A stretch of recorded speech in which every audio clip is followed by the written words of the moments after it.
2025 BTech ഇലക്ട്രിക്കലൊക്കെ കഴിഞ്ഞിട്ട് ഇനി എന്തിനു വേണ്ടി പഠിച്ചു തുടങ്ങണം എന്നുള്ള ഒരു കൺഫ്യൂഷനിലായിരിക്കില്ലേ നിങ്ങൾ. ഒരു പ്രൈവറ്റ് ജോലിക്ക് പോകണോ അല്ലെങ്കിൽ ഒരു ഗവൺമെന്റ് ജോലിക്ക് പോകണോ എന്നൊക്കെ ഒരു കൺഫ്യൂഷനിൽ നിൽക്കുന്ന ആളുകളാണെങ്കിൽ നിങ്ങൾ ഈ വീഡിയോ ഒന്ന് പൂർണ്ണമായിട്ട് കാണാം. ബിടെക് ഇലക്ട്രിക്കൽ കഴിഞ്ഞ എല്ലാവർക്കും കാണാൻ പറ്റുന്ന ഒരു കാര്യമാണ് ഞാൻ ഇന്ന് നിങ്ങളുമായി ഡിസ്കസ് ചെയ്യാൻ പോകുന്നത്. അതായത് നമ്മളെ സംബന്ധിച്ചിടത്തോളം ബിടെക്കിന് ശേഷം നമ്മൾ ആഗ്രഹിക്കുന്നത് വളരെ സെക്യൂർഡ് ആയിട്ടുള്ള, നമ്മൾക്ക് ഒരിക്കലും ഒരു വർക്ക് പ്രഷർ ഇല്ലാത്ത, ഏറ്റവും കംഫർട്ടബിൾ ആയിട്ടുള്ള, കൃത്യമായിട്ട് ഒരു സെൻട്രൽ ഗവൺമെന്റ് അല്ലെങ്കിൽ ഒരു ഗവൺമെന്റ് ജോബ് തന്നെയായിരിക്കും അല്ലേ. അപ്പൊ അങ്ങനെ ഒരു ജോബാണ് ഞാൻ നിങ്ങൾക്ക് മുന്നിൽ പരിചയപ്പെടുത്തുന്നത്. റെയിൽവേ റിക്രൂട്ട്മെന്റ് ബോർഡ് കണ്ടക്ട് ചെയ്യുന്ന ജൂനിയർ എഞ്ചിനീയർ എന്ന് പറയുന്ന പരീക്ഷ. അപ്പൊ ഈ ജൂനിയർ എഞ്ചിനീയർ പരീക്ഷ ഇതിന് ഓരോ മുൻ വർഷങ്ങളിൽ നമ്മൾ നോക്കുന്ന സമയത്ത് വലിയ ഇയർ ഗ്യാപ്പിലാണ് എക്സാംസ് നടക്കുന്നതായിട്ട് നമുക്ക് കാണാൻ സാധിക്കാം. ആദ്യം 2014 കണ്ടക്ട് ചെയ്തിട്ടുണ്ടായിരുന്നത്. അതിനുശേഷം 2019 പിന്നെ ഈ എക്സാം കണ്ടക്ട് ചെയ്തിട്ടുണ്ടായിരുന്നത്. ഇപ്പൊ 2024 ഈ എക്സാം എന്ത് ചെയ്തിട്ടുണ്ട്, കണ്ടക്ട് ചെയ്തിട്ടുണ്ട്. അപ്പൊ അങ്ങനെ നോക്കുന്ന സമയത്ത് ഈ എക്സാംസുകളുടെ ഒരു പാറ്റേൺ നമ്മൾ നോക്കുകയാണെന്നുണ്ടെങ്കിൽ കൃത്യമായിട്ട് അവിടെ ഒരു 5 വർഷത്തെ ഗ്യാപ്പ് നമ്മൾ കാണുന്നുണ്ട്. അപ്പൊ എല്ലാവരും പ്രതീക്ഷിക്കുന്നത് എന്താണ്? ഇപ്പൊ ബിടെക് ഇലക്ട്രിക്കൽ കഴിഞ്ഞ എല്ലാവരും പ്രതീക്ഷിക്കുന്നത് അടുത്ത എക്സാം കണ്ടക്ട് ചെയ്യാൻ പോകുന്നത് 2028 എന്നുള്ളതാണ്. എന്നാൽ ഇവിടെയാണ് റെയിൽവേ പുതിയൊരു അപ്ഡേറ്റുമായിട്ട് വന്നിരിക്കുന്നത്. ആ റെയിൽവേ ഓൾറെഡി കഴിഞ്ഞ പ്രാവശ്യം തന്നെ പറഞ്ഞിട്ടുണ്ട്, ഇനി മുതൽ റെയിൽവേ റിക്രൂട്ട്മെന്റ് ബോർഡിന്റെ ജൂനിയർ എഞ്ചിനീയർ പരീക്ഷകൾ എന്ന് പറയുന്നത് ഇയർലി കണ്ടക്ട് ചെയ്യാൻ പോവാണ്. അതായത് ഇത്തവണത്തെ RRB junior engineer exam conduct ചെയ്യാൻ പോകുന്നത് 2025 തന്നെയാണ്. അതായത് എക്സാം ഒരിക്കലും ഇനി പഴയതുപോലെ ഒരുപാട് വർഷങ്ങളുടെ ഇയർ ഗ്യാപ്പ് വരാൻ പോകുന്നില്ല എന്നുള്ള കാര്യം മനസ്സിലാക്കുക. സോ 2025 ബിടെക് പാസ് ഔട്ട് ആയിട്ടുള്ള ഏറ്റവും നല്ല ഒരു അവസരമാണ് RRB ജൂനിയർ എഞ്ചിനീയർ എന്ന് പറയുന്നത്. അപ്പൊ നിങ്ങൾക്ക് തോന്നുന്നു ജൂനിയർ എഞ്ചിനീയർ ഇലക്ട്രിക്കൽ എന്തെല്ലാം പോസ്റ്റുകൾ വരുന്നുണ്ടെന്നല്ലേ. പല ഡിഫറെന്റ് ആയിട്ടുള്ള പോസ്റ്റുകൾ ഉണ്ട് കേട്ടോ. അപ്പം ജനറൽ സർവീസ് ഉണ്ട്, അതേപോലെ വർക്ക്ഷോപ്പ് ഉണ്ട്, അതേപോലെ ഡിസൈൻ ഡിപ്പാർട്ട്മെന്റിൽ വർക്ക് ചെയ്യാം, ട്രാക്ക് ആൻഡ് മെഷീനിൽ വർക്ക് ചെയ്യാം. അങ്ങനെ പല ഡിപ്പാർട്ട്മെന്റുകളിലായിട്ടാണ് നിങ്ങൾക്ക് ജൂനിയർ എഞ്ചിനീയർ തസ്തിക വരുന്നുണ്ടാവുക. അപ്പൊ ജൂനിയർ എഞ്ചിനീയറിൽ നിങ്ങൾ കയറി കഴിഞ്ഞാൽ പിന്നീട് ഫ്യൂച്ചറിൽ നിങ്ങൾക്ക് സീനിയർ സെക്ഷൻ എഞ്ചിനീയർ ആവാൻ സാധിക്കും. അതേപോലെ തന്നെ പ്രൊമോഷൻ ആയിട്ട് നിങ്ങൾക്ക് കൂടുതൽ ഹയർ പൊസിഷൻസിലേക്ക് പോകാൻ പറ്റും. അപ്പൊ റെയിൽവേ എന്ന് പറയുന്നത്, റെയിൽവേ ജോബ് എന്ന് പറയുന്ന സമയത്ത് അതൊരു ഗവൺമെന്റ് ഓഫ് ഇന്ത്യയുടെ തന്നെ ഒരു ഓർഗനൈസേഷൻ ആയതുകൊണ്ട് തന്നെ ഇതൊരു സെൻട്രൽ ഗവൺമെന്റ് ജോലിയാണ്. ഇപ്പൊ ചില ജോലികൾ നമ്മൾ നോക്കുകയാണെങ്കിൽ ബോർഡ് ജോബ് ആയിരിക്കും ഉണ്ടാവുക. ഇപ്പൊ KCB നോക്കുകയാണെങ്കിൽ ഗവൺമെന്റ് ഓഫ് കേരളയുടെ ആണെങ്കിലും അതൊരു ബോർഡാണ്, ഒരു കമ്പനിയാണ്. പക്ഷെ നമ്മളിപ്പോൾ റെയിൽവേ നമ്മൾ നോക്കുകയാണെങ്കിൽ റെയിൽവേ ഗവൺമെന്റിന്റെ ഡയറക്റ്റ് ഇൻവോൾവ്മെന്റിൽ വരുന്ന ഒരു ഓർഗനൈസേഷൻ ആയതുകൊണ്ട് തന്നെ ഇതൊരു സെൻട്രൽ ഗവൺമെന്റ് ജോലിയായിട്ടാണ് നിങ്ങൾ കൺസിഡർ ചെയ്യേണ്ടത്. അപ്പൊ ഇത് സാലറി എത്ര കിട്ടും എന്നുള്ളതാണ് അടുത്ത നിങ്ങൾക്ക് വരാൻ സാധ്യതയുള്ള സംശയം. ഒരു റെയിൽവേ റിക്രൂട്ട്മെന്റ് ബോർഡിൽ നിങ്ങൾക്ക് സ്റ്റാർട്ടിങ്ങിൽ, അതായത് ഇനീഷ്യലി നിങ്ങൾ എന്താ പറയുക, ജോയിൻ ചെയ്യുന്ന സമയത്ത് തന്നെ ട്രെയിനിങ് പീരീഡിൽ തന്നെ നിങ്ങളുടെ സാലറി എന്ന് പറയുന്നത് 50,000 എന്ന് പറയുന്ന ഒരു മികച്ച സാലറി തന്നെയായിരിക്കും നിങ്ങൾക്ക് ഇവിടെ കിട്ടുന്നുണ്ടാവുക. അതായത് നിങ്ങൾ മനസ്സിലാക്കണം, നിങ്ങൾ ജസ്റ്റ് ബിടെക് കഴിഞ്ഞ് നേരെ നിങ്ങൾ എക്സാംസിലേക്ക് പോകുന്ന സമയത്ത് നിങ്ങൾക്ക് ലഭിക്കുന്ന സാലറി എന്ന് പറയുന്നത് 50,000 എന്ന് പറയുന്ന ഏറ്റവും മികച്ച ഒരു സാലറിയാണ് നിങ്ങൾക്ക് ലഭിക്കാൻ പോകുന്നത്. അപ്പൊ എല്ലാ അർത്ഥത്തിലും ഇനിയിപ്പോ നമ്മൾ വേക്കൻസി നോക്കുകയാണെങ്കിൽ കഴിഞ്ഞ പ്രാവശ്യം RRB ജൂനിയർ എഞ്ചിനീയർ നോട്ടിഫിക്കേഷൻ വന്ന സമയത്ത് 7,900 വന്നിട്ടുണ്ടായിരുന്നത്. അത് ഇനിയും ഇൻക്രീസ് ചെയ്യാൻ സാധ്യതയുണ്ട്.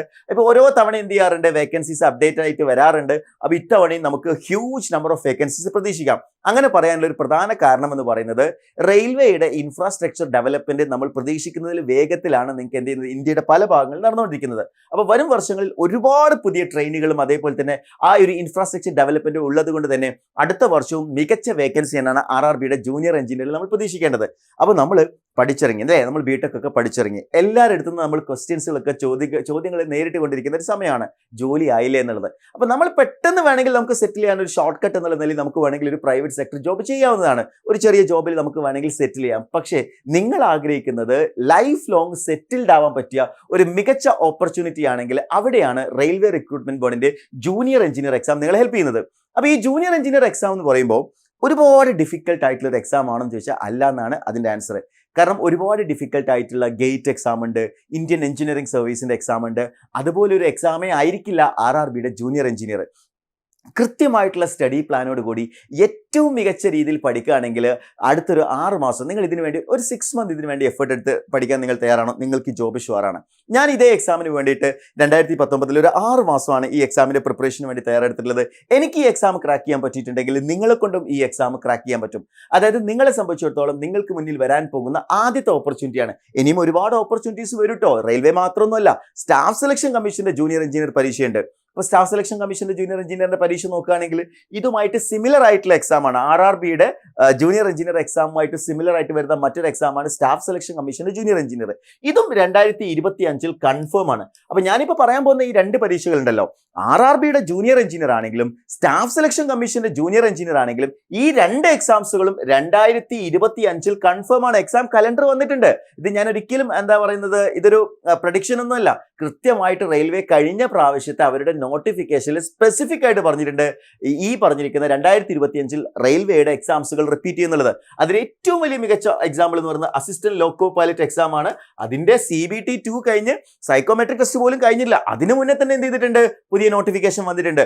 അതേപോലെ RRB ജൂനിയർ എഞ്ചിനീയർ കഴിഞ്ഞ പ്രാവശ്യം കിട്ടിയ ആളുകൾക്കുള്ള ഇത് കഴിഞ്ഞിട്ടില്ല, ഡോക്യുമെന്റ് വെരിഫിക്കേഷൻ ഒന്നും കഴിഞ്ഞിട്ടില്ല. പക്ഷെ അതിനു മുന്നേ തന്നെ എന്ത് ചെയ്യാൻ സാധ്യതയുണ്ട്, ഈ എക്സാമിന്റെ ഇത് വരാൻ സാധ്യതയുണ്ട്. മോസ്റ്റ്ലി അടുത്തൊരു 2 മാസത്തിനുള്ളിൽ നിങ്ങൾക്ക് എന്ത് ചെയ്യാവുന്നതാണ്, RRB JEEയുടെ നോട്ടിഫിക്കേഷൻ നിങ്ങൾക്ക് പ്രതീക്ഷിക്കാം. അപ്പൊ നമ്മൾ എൻട്രിയിൽ ഈ ഒരു RRB ജൂനിയർ എഞ്ചിനീയറിന്റെ ഒരു കോഴ്സ് നമ്മൾ സ്റ്റാർട്ട് ചെയ്യാണ്. ഓൾറെഡി സിലബസ് ഓറിയന്റഡ് ആയിട്ട് മുഴുവൻ പോർഷൻസും ഏറ്റവും കോംപ്രിഹെൻസീവ് ആയിട്ട് കവർ ചെയ്തിട്ടുള്ള ഒരു വീഡിയോ പാക്കോട് കൂടിയാണ് നിങ്ങൾക്ക് ഈ കോഴ്സ് ലഭിക്കാൻ പോകുന്നത്. അപ്പൊ നമ്മുടെ എൻട്രിയോടൊപ്പം നിങ്ങൾ പഠിക്കാൻ ആഗ്രഹിക്കുന്നുണ്ടെങ്കിൽ എത്രയും പെട്ടെന്ന് ജോയിൻ ചെയ്യാം. നോട്ടിഫിക്കേഷൻ ഒക്കെ വന്ന് എക്സാം ഡേറ്റ് ഒക്കെ വന്ന് ലാസ്റ്റിലേക്ക് പഠിക്കാം എന്നുള്ളൊരു ചിന്തയാണ് നിങ്ങളുടെ ഉള്ളിലുള്ളതെങ്കിൽ അതൊരിക്കലും ഫേവറബിൾ അല്ല കേട്ടോ. അത് ഒരു ഇന്റലിജന്റ് ആയിട്ടുള്ള ഡിസിഷൻ അല്ല. അതായത് നിങ്ങൾക്ക് മുന്നിൽ ഇപ്പൊ കിട്ടുന്ന ഈ ഒരു സമയം ഉണ്ടല്ലോ, ബിടെക് കഴിഞ്ഞു, അപ്പൊ നമ്മൾ വിചാരിക്കുകയാണ് കുറച്ച് മാസമൊക്കെ ഒന്ന് അടിച്ചു പൊളിച്ചിട്ട് പിന്നീട് നമുക്ക് ഈ എക്സാംസിലേക്ക് വരാമെന്ന്. അങ്ങനെ നിങ്ങൾ തിങ്ക് ചെയ്യരുത്. കാര്യം ഇത് നിങ്ങളെ സംബന്ധിച്ചിടത്തോളം ഒരിക്കലും ഒരു ബിടെക് കംപ്ലീറ്റ് ആകുന്നതോടുകൂടി നിങ്ങളുടെ ലൈഫ് സെറ്റിൽ ആവുന്നില്ല. നിങ്ങളുടെ ലൈഫ് സെറ്റിൽ ചെയ്യാൻ പറ്റുന്ന ഏറ്റവും നല്ല അവസരം എന്നുള്ള നിലയിൽ റെയിൽവേ റിക്രൂട്ട്മെന്റ് ബോർഡിന്റെ ജൂനിയർ എഞ്ചിനീയറും അതേപോലെ സ്റ്റാഫ് സെലക്ഷൻ കമ്മീഷന്റെ ജൂനിയർ എഞ്ചിനീയർ, അത് ഒട്ടും വൈകില്ല കേട്ടോ. അത് ഓഗസ്റ്റ് ആകുമ്പോൾ തന്നെ അതിന്റെ നോട്ടിഫിക്കേഷൻ വരും. അതിന്റെ എക്സാമും ഈ ഒരു വർഷം തന്നെ കണ്ടക്ട് ചെയ്യും. സോ അതേപോലെയാണ് ഈ രണ്ട് എക്സാംസുകളും. അപ്പൊ അതിനുവേണ്ടി കൃത്യമായിട്ട് പഠിച്ചു തുടങ്ങണം. അപ്പൊ എങ്ങനെയാണ് പഠിക്കേണ്ടത്, ഏതാണ് ഇതിന്റെ സിലബസ്, ഇതിന്റെ വീഡിയോ ക്ലാസ്സുകൾ എങ്ങനെയായിരിക്കും, അതേപോലെ മോക്ക് ടെസ്റ്റുകൾ അറ്റൻഡ് ചെയ്യുന്നത് എങ്ങനെയാണ്, റിവിഷൻ, എല്ലാ കാര്യങ്ങളും നമ്മൾ ഈ കോഴ്സിന്റെ ഭാഗമായിട്ട് നിങ്ങൾക്ക് നൽകുന്നുണ്ട്. അപ്പൊ എൻ്റെ ഏറ്റവും പുതിയ RRBയുടെ ജൂനിയർ എഞ്ചിനീയറിന്റെ ആദ്യത്തെ ബാച്ച് 2025 ആദ്യത്തെ ബാച്ചിലേക്കാണ് നമ്മൾ അഡ്മിഷൻ സ്റ്റാർട്ട് ചെയ്യുന്നത്. അപ്പോൾ ഓരോ ആദ്യത്തെ ബാച്ചുകളുടെ പ്രത്യേകത എന്ന് പറയുമ്പോൾ മിക്കവാറും എൻട്രി റിസൾട്ട് വന്നിട്ടുള്ളത് സ്റ്റാർട്ടിംഗ് ബാച്ചിൽ നിന്നാണ്. കാര്യം ആദ്യമേ പഠിച്ചു തുടങ്ങുന്ന ആളുകളായിരിക്കും ആ ഒരു കൺസിസ്റ്റൻസി കീപ്പ് ചെയ്തുകൊണ്ട് ഏറ്റവും മികച്ച വിജയം കരസ്ഥമാക്കാറുള്ളത്. സോ നിങ്ങൾ എൻട്രിയോടൊപ്പം പഠിക്കാൻ ആഗ്രഹിക്കുന്നുണ്ടെങ്കിൽ താഴെ കൊടുത്തിരിക്കുന്ന നമ്പറിൽ നിങ്ങൾക്ക് കോൾ ചെയ്യാവുന്നതാണ്. അതേപോലെ സ്ക്രോൾ ചെയ്തുകൊണ്ടിരിക്കുന്ന അതേപോലെ താഴത്തുള്ള ഗൂഗിൾ ഫോമിൽ ഫില്ല് ചെയ്ത് കഴിഞ്ഞാലും നിങ്ങൾക്ക് കൂടുതൽ ഡീറ്റെയിൽസ് ലഭിക്കുന്നതായിരിക്കും. ഇപ്പൊ നിങ്ങൾ എൻട്രിയിൽ ജോയിൻ ചെയ്യുകയാണെങ്കിൽ നിങ്ങൾക്ക് ഏറ്റവും മികച്ച ഓഫറിൽ സ്വന്തമാക്കാൻ പറ്റും. കാരണം എൻട്രിയിൽ എജു ഫെസ്റ്റ് നടന്നുകൊണ്ടിരിക്കുക. 2025 എജു ഫെസ്റ്റിന്റെ ഭാഗമായിട്ട് ഏറ്റവും മികച്ച ഓഫറിലാണ് നിങ്ങൾക്ക് ഓരോ കോഴ്സുകൾ ലഭിക്കാൻ പോകുന്നത്. അപ്പോൾ ഈ ഒരു എജു ഫെസ്റ്റിന്റെ ഓഫർ നിങ്ങൾക്ക് ഉപയോഗപ്പെടുത്തുന്നുണ്ടെങ്കിൽ താഴെ കൊടുത്തിരിക്കുന്ന ഗൂഗിൾ ഫോമിൽ രജിസ്റ്റർ ചെയ്തിട്ട് നിങ്ങളുടെ സീറ്റ് ഉറപ്പുവരുത്തൂ. Wish you all the best.